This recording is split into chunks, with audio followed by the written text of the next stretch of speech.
The Football Association is to ban trans women from competing with women. And I found out the Scottish Football Association has already done that. This is all obviously following the Supreme Court decision that was made not so long ago. Will there be a kickoff and protest? Maybe, maybe not. I never understood all this in the first place, because even when it comes to most sports, there's some kind of regulation to try to make it more fair.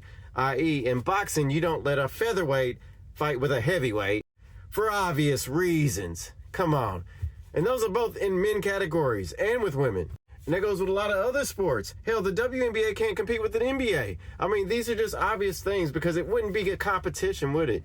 It would be obvious that there would be a group that is superior, much stronger and faster, that would just pulverize them. And it wouldn't be fair. And it's also kind of dangerous for the people who are obviously a bit disadvantaged, right? Just think about it. It's just logic. I know all of a sudden they act like sports have never categorized anything, and this is a new thing. It's been like this for years. You know what I'm saying? It's always been that way. It's the reason why you couldn't have Sugar Ray Leonard fighting with freaking like Mike Tyson. It wouldn't make any sense. It would be goofy and dangerous. I'm just saying. Oh, you know who's to blame for all this? Trump. You remember that commercial where Trump had put out where it said Kamala's for they, them, and Trump is for you. And they said that advertisement alone got so much attention and interaction. And that was saying that was the determination that actually probably shifted it in Trump's favor. Because a lot of people are saying, well, look, they don't actually have a problem with trans people, but pushing these things in schools and allowing trans women to compete with women, those people voted on that. And I kind of blame Trump, and the world saw that, well, maybe we need to rethink how we're viewing this. Maybe we need to accept that biology does matter. Now, I'm not saying they're right or wrong. I'm just saying it logically does make sense, and I can see why the UK is following that trend, because they saw it worked in the US.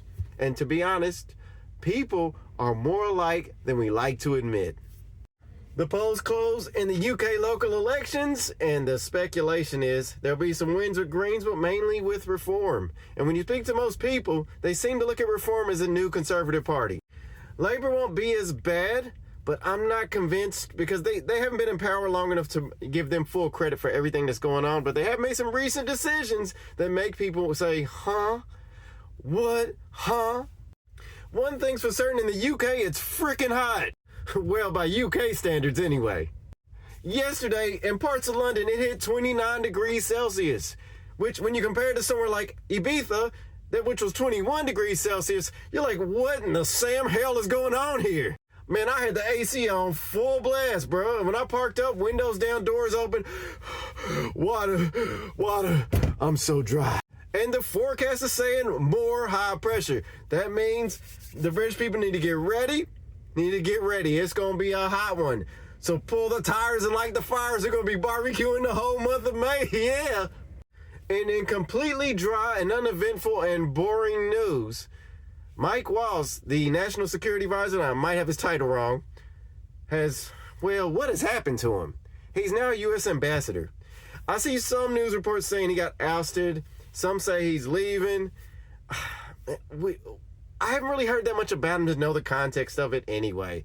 And if Trump did fire him, that's a strange fire, and you move him from one job to another. It sounds more of a transfer. Hell, who knows? Maybe Mike Waltz wanted to leave that job. We don't actually know. But you know what? It doesn't stop people from writing these headlines, and I get it, because it brings eyeballs to the screen. That's it.